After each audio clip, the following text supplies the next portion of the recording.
നമസ്കാരം, ഏവർക്കും study Nifty മലയാളത്തിന്റെ ഡെയിലി മാർക്കറ്റ് ന്യൂസിലേക്ക് സ്വാഗതം. ഇന്ന് ജൂൺ 12 വ്യാഴാഴ്ചയാണ്. നിഫ്റ്റി തുടർച്ചയായ 6ാമത്തെ ദിവസവും പോസിറ്റീവിലാണ് ക്ലോസ് ചെയ്തത്. കൂടാതെ 25,100 മുകളിലായി തന്നെ ക്ലോസ് ചെയ്യാനും സാധിച്ചിട്ടുണ്ട്. നിഫ്റ്റി ബാങ്കാണ് ഇന്നലെ നിഫ്റ്റിയെ ഡ്രാഗ് ചെയ്തത്. ഏകദേശം 169 പോയിന്റ്സ് നിഫ്റ്റി ബാങ്ക് ഇടിഞ്ഞു. മിഡ് ക്യാപ്പ് 293 പോയിന്റ്സ് ആണ് ഇടിഞ്ഞത്. ഇന്ന് ഇന്ത്യയെ സംബന്ധിച്ച് വളരെ മുഖ്യമായിട്ടുള്ള ഒരു ഡാറ്റ പുറത്തു വരുന്ന ദിവസമാണ്. ഇന്ത്യയുടെ കൺസ്യൂമർ പ്രൈസ് ഇൻഡെക്സ് ഡാറ്റയാണ് ഇന്ന് പുറത്തു വരുന്നത്. ഇന്നത്തെ മാർക്കറ്റ് അവറിന് ശേഷം ഏകദേശം 4 മണിക്കാണ് ഡാറ്റ പുറത്തു വരിക. അടുത്തതായി ഇന്ന് പുലർച്ചെ ക്ലോസ് ചെയ്ത US മാർക്കറ്റുകളിലേക്ക്. മിഡിൽ ഈസ്റ്റിലെ സംഘർഷങ്ങളെക്കുറിച്ച് നിക്ഷേപകർ ആശങ്കാകുലരായതിനാൽ ബുധനാഴ്ച S&P 500 നഷ്ടത്തിലാണ് ക്ലോസ് ചെയ്തത്. എന്നിരുന്നാലും ഇന്നലെ പുറത്തു വന്ന പണപ്പെരുപ്പ് റിപ്പോർട്ട് താരിഫ് മൂലമുണ്ടാകുന്ന വിലക്കയറ്റത്തെക്കുറിച്ചുള്ള ആശങ്കകൾ ലഘൂകരിക്കാൻ സഹായിച്ചു.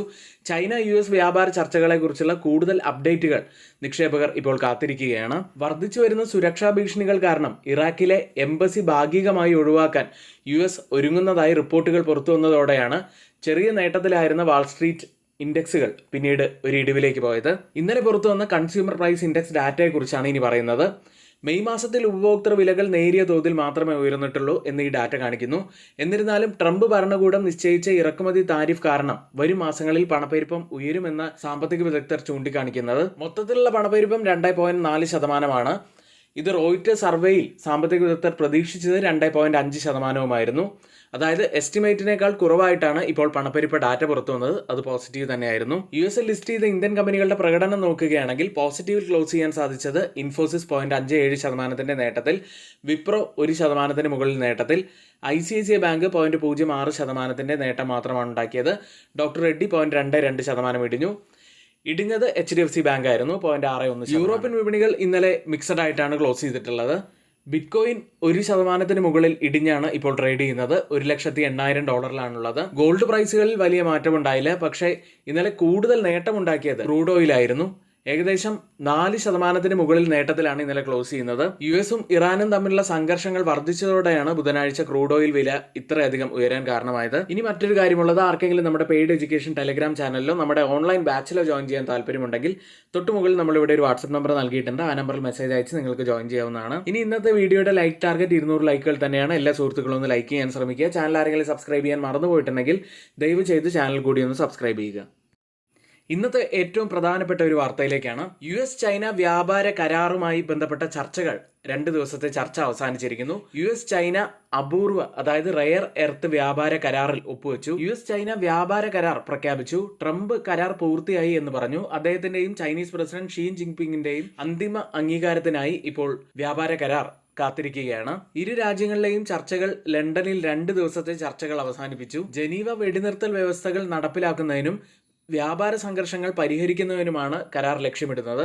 ഇനി പ്രധാനപ്പെട്ട കരാർ വ്യവസ്ഥകളിലേക്ക് വരാം. US-ലേക്കുള്ള റെയർ എർത്ത്, അതിന്റെ സാങ്കേതികവിദ്യ, പ്രതിരോധം മുതലായവയിൽ ഉപയോഗിക്കുന്ന കയറ്റുമതി ചൈന വേഗത്തിലാക്കും. റെയർ എർത്ത് കാന്തങ്ങളും വസ്തുക്കളും ചൈന മുൻകൂട്ടി നൽകും. ഇനി US-ന്റെ ഭാഗത്ത് നിന്ന് US കയറ്റുമതി നിയന്ത്രണങ്ങൾ ലഘൂകരിക്കുകയും ചൈനീസ് വിദ്യാർത്ഥികൾക്ക് അമേരിക്കൻ സർവകലാശാലയിൽ പഠനം തുടരാൻ അനുവദിക്കുകയും ചെയ്യും. ഇനി താരിഫുകൾ പറയുന്നവയാണ്.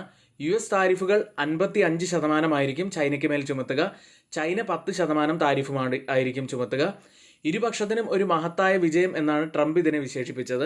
ഏതായാലും ഇത് പോസിറ്റീവായിട്ടുള്ള ഒരു വാർത്തയാണെങ്കിലും ഇന്നലെ നെഗറ്റീവായിട്ടുള്ള കുറച്ച് വാർത്തകൾ ഉള്ളത് കൊണ്ട് തന്നെ ഇന്നലെ US മാർക്കറ്റ് ഇടിയുകയുണ്ടായി. ഇന്നിപ്പോൾ ട്രേഡിംഗ് ആരംഭിച്ചിരിക്കുന്ന ഫ്യൂച്ചേഴ്സും ഇടിവിൽ തന്നെയാണ്. മറ്റ് പ്രധാനപ്പെട്ട സ്റ്റോക്ക് ന്യൂസുകളിലേക്കാണ്. സർക്കാർ ഉടമസ്ഥയിലുള്ള കമ്പനിയായ ഹിന്ദുസ്ഥാൻ കോപ്പർ HCL അടുത്ത 5 മുതൽ 6 വർഷത്തിനുള്ളിൽ ഏകദേശം 2,000 കോടി രൂപ നിക്ഷേപിക്കാൻ പദ്ധതിയിടുന്നു. 2031 സാമ്പത്തിക വർഷത്തോടെ 4 ദശലക്ഷം ടണ്ണിൽ നിന്ന് 12.2 ദശലക്ഷം ടണ്ണായി ചെമ്പ് ഖനി ശേഷി വർദ്ധിപ്പിക്കാൻ കമ്പനി പദ്ധതിയിടുന്നു. അടുത്തത് സ്റ്റെർലൈറ്റ് ടെക്നോളജീസ് എന്ന കമ്പനിയാണ്. ഒരു ടെലികോം പദ്ധതിക്കായി സ്റ്റെർലൈറ്റ് ടെക്നോളജീസ് ദിലീപ് ബിൽഡ്കോൺ ലിമിറ്റഡുമായി ചേർന്ന് BSNL-മായി 2,631 കോടി രൂപയുടെ പുതിയ കരാർ ഒപ്പുവെച്ചു. അടുത്തത് മാരുതി സുസുക്കിയാണ്. മാരുതി സുസുക്കിയുടെ പൂർണ്ണ ഉടമസ്ഥതയിലുള്ള ഉപസ്ഥാപനമായ സുസുക്കി മോട്ടോർ ഗുജറാത്തിനെ മാരുതി സുസുക്കി ഇന്ത്യയിൽ ലയിപ്പിക്കുന്നതിനുള്ള ആദ്യ പടിക്കായി ന്യൂഡൽഹിയിലെ നാഷണൽ കമ്പനി ലോ ട്രിബ്യൂണൽ NCLT-യിൽ നിന്ന് മാരുതി സുസുക്കിക്ക് അനുമതി ലഭിച്ചു. മറ്റൊരു കമ്പനി സൈഡസ് ലൈഫ് സയൻസ് ആണ്. ഗുജറാത്തിലെ അങ്കലേശ്വരിയിലെ API നിർമ്മാണ പ്ലാന്റിന് US FDA-യിൽ നിന്ന് ഒരു പോസിറ്റീവ് റിപ്പോർട്ട് ലഭിച്ചു. അടുത്തത് SBIയുടെ ഒരു റിക്രൂട്ട്മെന്റ് സംബന്ധിച്ച വാർത്തയാണ്.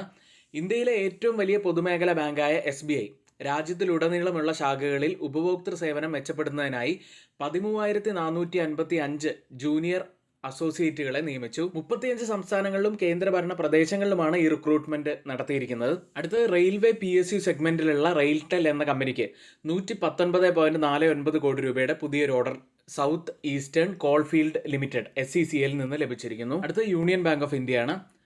External benchmark lending rate EBLR repo linked lending rate 50 basis points union bank കുറച്ചിരിക്കുന്നു. ഇതുപോലെ തന്നെ ഇന്ത്യൻ ഓവർസീസ് ബാങ്കും EBLR 50 ബേസിസ് പോയിന്റ്സ് കുറച്ചിട്ടുണ്ട്. ഇനി മറ്റൊരു സ്റ്റോക്ക് കൂടി ഇന്ന് ഫോക്കസിൽ ഉണ്ടാവാൻ സാധ്യതയുള്ളത് തൻല പ്ലാറ്റ്ഫോമാണ്. കമ്പനിയുടെ ബോർഡ് മീറ്റിംഗ് നടക്കുന്നത് ജൂൺ 16 തീയതിയാണ്.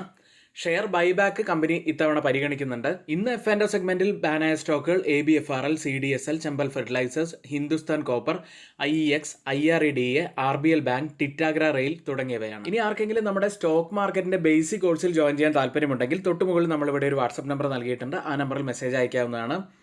ആഴ്ചയിൽ 2 മുതൽ 3 ക്ലാസ്സുകൾ വരെയാണ് ഉണ്ടായിരിക്കുക. 3000 രൂപയാണ് ഫീസായിട്ട് വരുന്നത്. ഈ കോഴ്സിൽ പ്രധാനപ്പെട്ട ധാരാളം കാര്യങ്ങൾ നമ്മൾ ഉൾപ്പെടുത്തിയിട്ടുണ്ട്. ഫണ്ടമെന്റൽ അനാലിസിസ്, ടെക്നിക്കൽ അനാലിസിസ്, കൂടാതെ ടെക്നിക്കൽ അനാലിസിസിൽ നമ്മൾ ഉപയോഗിക്കേണ്ട വിവിധതരം ടൂൾസുകൾ, ട്രേഡിംഗ് വ്യൂ എങ്ങനെ ഉപയോഗിക്കണം, അങ്ങനെ ഒത്തിരിയേറെ കാര്യങ്ങളിലൂടെയാണ് ഈ കോഴ്സ് കടന്നു പോകുന്നത്. കൂടുതലായിട്ടുള്ള കാര്യങ്ങൾ അറിയുന്നതിന് വേണ്ടിയും കോഴ്സിൽ ജോയിൻ ചെയ്യുന്നതിന് വേണ്ടിയും തൊട്ടുമുകളിലെ വാട്സപ്പ് നമ്പറിൽ മെസ്സേജ് അയയ്ക്കുക. അടുത്ത FIDA ആക്ടിവിറ്റിയിലേക്കാണ്.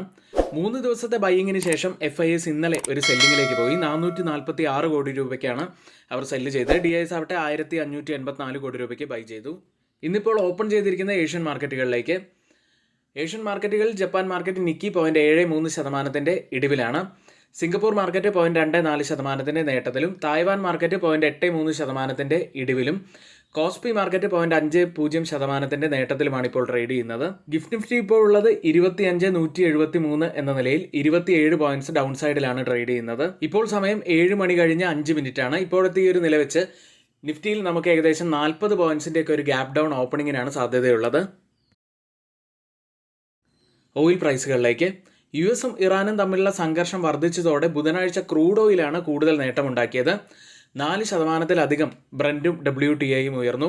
ബ്രന്റ് ഫ്യൂച്ചേഴ്സ് ഉള്ളത് 69.50 എന്ന നിലയിൽ 0.66% ഇടിവിലാണ്. WTI ഉള്ളത് 67.90 എന്ന നിലയിൽ 0.38% ഇടിവിലാണ് ഇപ്പോൾ ഫ്യൂച്ചേഴ്സ് ട്രേഡ് ചെയ്യുന്നത്. ഇന്ന് നിഫ്റ്റിയിലും ബാങ്ക് നിഫ്റ്റിയിലും ശ്രദ്ധിക്കേണ്ട ഏറ്റവും പ്രധാനപ്പെട്ട കുറച്ച് കാര്യങ്ങളിലേക്കാണ്. ഇന്നലെ നിഫ്റ്റി ക്ലോസ് ചെയ്യുന്നത് 25,141 37 പോയിന്റ്സ് ഉയർന്നാണ്. ഇന്നലത്തെ പ്രീ മാർക്കറ്റ് വീഡിയോയിൽ നമ്മൾ പ്രത്യേകം പറഞ്ഞിരുന്നു 25,200 മുതൽ 25,300 വരെയുള്ളത് വളരെ ഇമ്പോർട്ടൻ്റ് ആയിട്ടുള്ള ഒരു സോണാണ്.